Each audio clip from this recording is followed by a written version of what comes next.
Welcome everybody to QuantaCast 7. My name's Tim McKinley. I'm the Chief Operating Officer here at Quanta Investment Funds. And with me today I've got Stacey Jones, our CEO, and Chris Carrigan, our Head of Property Investment. Welcome to you both. Hi, Tim. Thank you. We are here to talk about our latest opportunity, which is the South East Queensland Office Trust. But before we get into that, Chris, let's find out what you've been up to. You've been down to Melbourne with the family, I believe. So yeah, Tim, school holidays, went down to Melbourne, had a look around regional Victoria, went to Sovereign Hill with the kids, did a bit of panning for gold, watched Richmond versus the Swans at the MCG. So Bit of rain at the end. bit of rain, we didn't get wet, but those Melbourne supporters have a lot of conviction. They stuck around and I bet they did. And Stacey, what about you? You've had a few things happening, I think. You've had your birthday recently, and I think your daughter Avery's a budding athlete, so there's been plenty of running around with her athletics as well. Yes, so at the start of the holidays, Avery made a regional team to play in the state championships for hockey, for school hockey. So we're at Rockhampton for 5 days for that. Came home and we had some friends from Canada who are partners in our cattle business that my husband runs. So they were out for a week, so we hosted them out at the farm in the Brisbane Valley, did a bit of sightseeing, went to Australia Zoo and went down the Gold Coast. Then back to work, but off again tomorrow actually for Avery to head to the state championships for cross country this time. So Keeping you on your toes. Keeps us on our toes. Great, thanks Stacey. So we are here today to talk about the South East Queensland Office Trust, which is something that we've been working really hard to get under control, and Chris and his team have done a great job at that. I know there's been a couple of emails going out to the investors from Brock and Dave in our investor relations team. We've had an overwhelming response to this point with more than 300 investors registering their interest. And quite honestly, if they were to commit to their investment amounts, we'd have well and truly be oversubscribed for the investment. But over to Chris now. Chris, you're very excited about this investment opportunity. There's a couple of properties in this trust which is different than normal for us. So yeah, tell us all about them. so yeah, Tim, really exciting. We've been pursuing both of these properties either individually or together for a long time. As it so happens, they pair together very well, which is why we decided to put them in one trust together. But obviously it's taken, in this current market, it's taken us a while to come to an agreement with the vendor, which we finally have after a long time, and we think the price we've got to reflects really good value. Great. And so in relation to the trust, it's still a 7-year closed-ended trust. With the two assets, do you plan on buying any more assets in the fund? No. Closed end. These two assets work really well together, and we'll explain why that is throughout the podcast. But we'll have an investment horizon of 5 to 7 years. So the plan is to buy them, create value through the whole period, and then exit both assets in 5 to 7 years. Great, fantastic. So I know you're quite excited about the leasing profile for these two assets. Both of them are very strong. Do you want to talk to our investors at home about that as well? Yeah, so that is one of the real key attributes of this investment is the quality of tenants. So, and that really, when you're investing in commercial real estate, occupier risk is one of your key risks to think about, and just the tenant mix we've got in this is excellent. So it's the assets combined are 99% leased.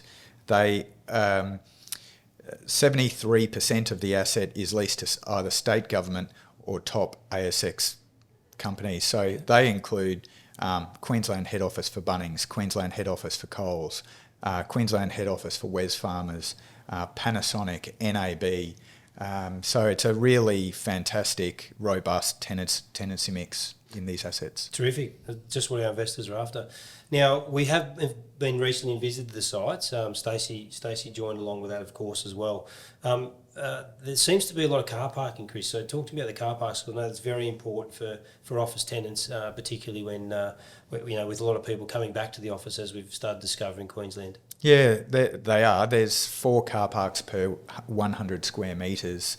How does that compare? When you compare it to the Brisbane CBD, it's 1 car park per 200 square metres. Gotcha. So they're very well parked, and of course we get revenue off those cars as well. So that's part of the investment case, is to maximise the net income out of the car parks, and there is a strategy specific to car parking that we've got to extract more income and more value. Terrific.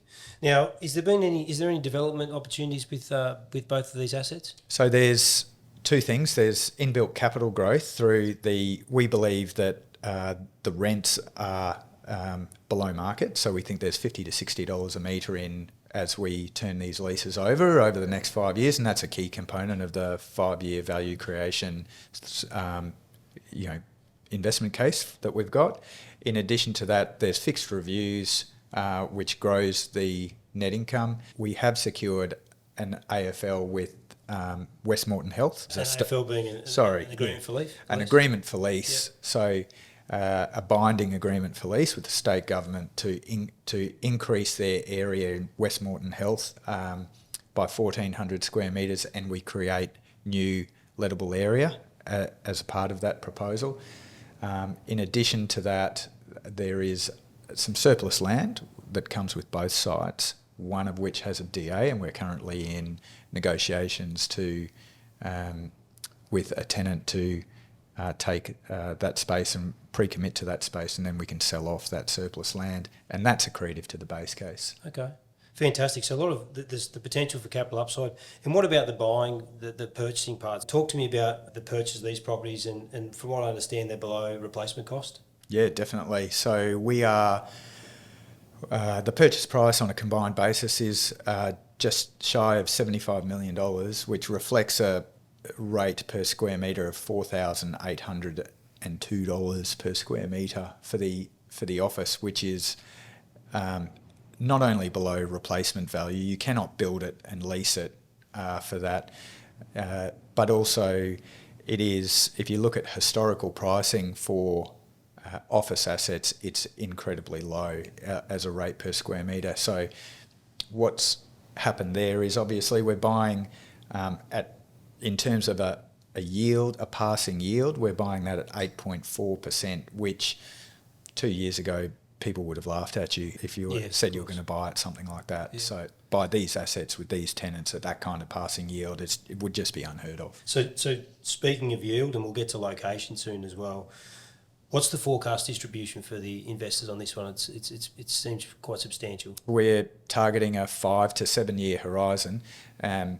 For the average distribution for years 1 to 5 is 8.5%. It would grow the longer we held the asset.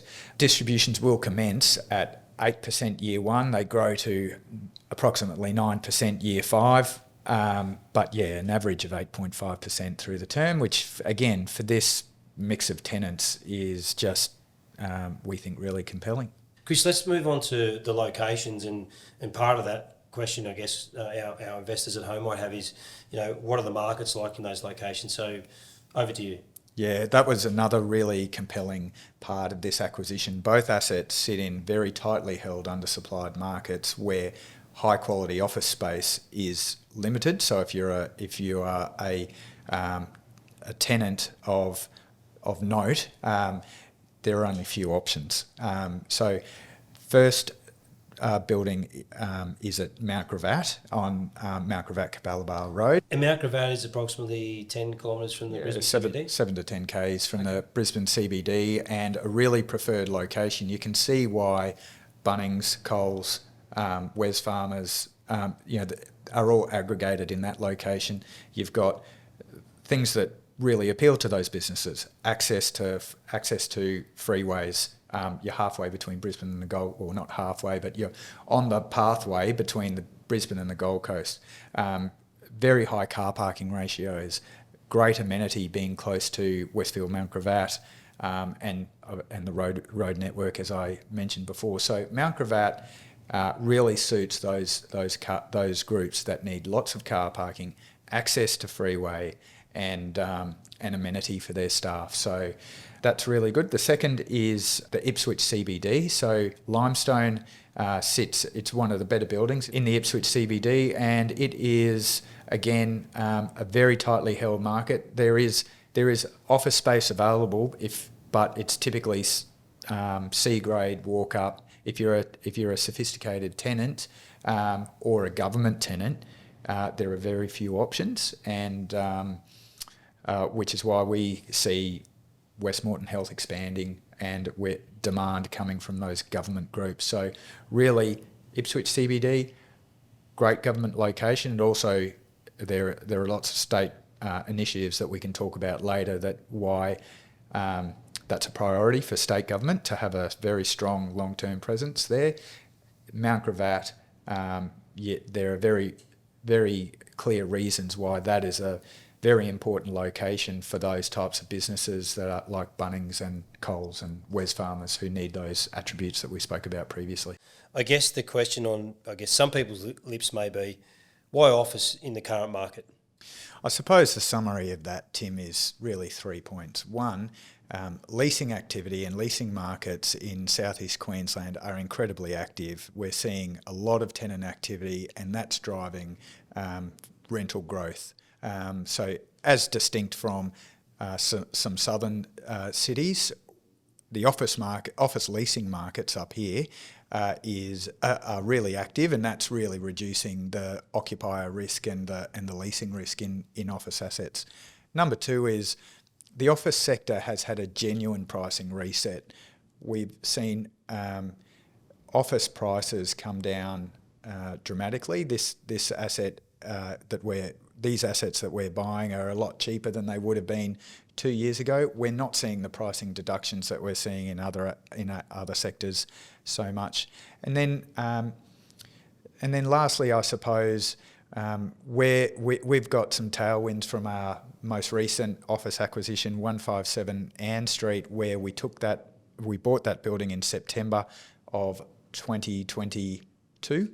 And just last week, we have that building has gone from 48% occupied in September 2022, and it's now at 100% occupied, which really supports that earlier statement that leasing markets are really active. So we think there's a really office is a really compelling sector at the moment.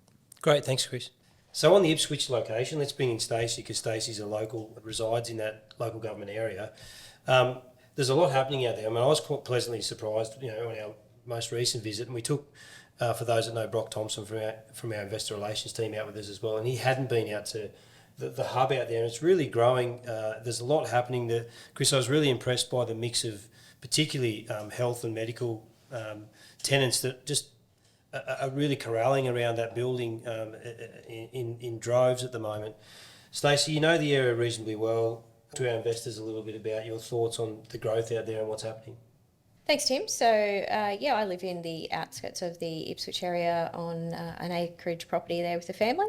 My eldest daughter actually was born in St Andrew's Private Hospital at Ipswich, and so was my husband, actually. The hospital there, the private hospital and the public hospital, are both a stone's throw away from the property we're acquiring, and it's quite a hub of health and other government services, very close to the property. Ipswich is the fastest growing local government in Queensland. Okay. Population size of circa 250. So to put that into perspective, that's about double the population of, say, Mackay. Great focus of council as well as the state government on growing the services and the hub there, because there really is a push through that corridor to move the population out west. So for those who aren't familiar with the area, Ipswich is about 40 k's from from Brisbane CBD. So quite conveniently located with all the services to go with it. And Stacey, you clearly come in from there to the CBD in Brisbane. What's that like of a morning, or is it a reasonably good motorway there to come into Brisbane? Yeah, so Ipswich is serviced conveniently by the Ipswich motorway. It's 40 minutes door to door for me. We're sort of slightly off to one side, but it's similar to the CBD of Ipswich.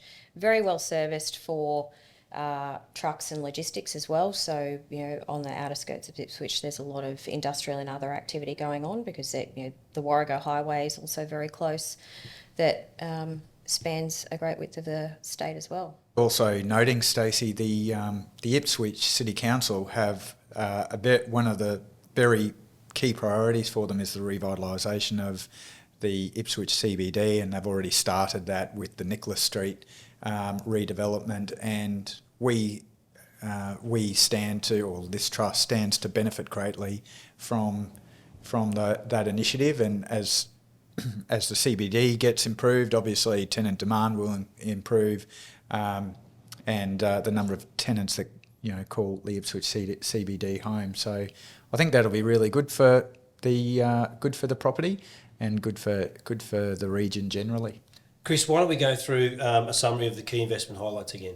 As we said, 8.5% average net distribution over the first 5 years. Paid monthly. Great. Inbuilt Capital growth potential through fixed reviews, rental growth available, and some value add initiatives that we're doing.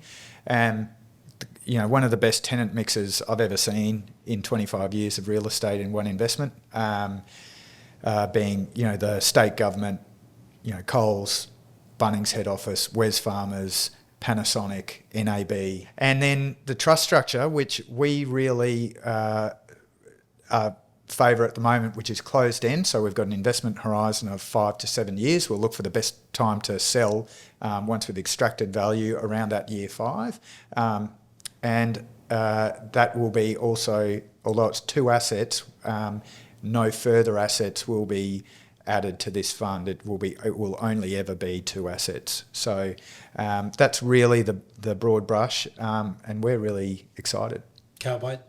Well, that concludes QuantaCast 7. Thanks to Chris and Stacey for joining us today. Thanks, Tim. Chris, the interest has been high, so we need to get your investment applications in swiftly. Yeah, definitely. So applications have been coming in. We're really grateful to the investors that have committed to this. We're equally committed. We're investing ourselves and really believe in this investment. So look forward to investors going on this journey with investors. So we'd encourage them. We think it's going to oversubscribe. So if they can get their applications in, that'd be recommended. And Chris, the best way to do that is to jump onto our website at quantainvest.com.au, and we look forward to seeing you for QuantaCast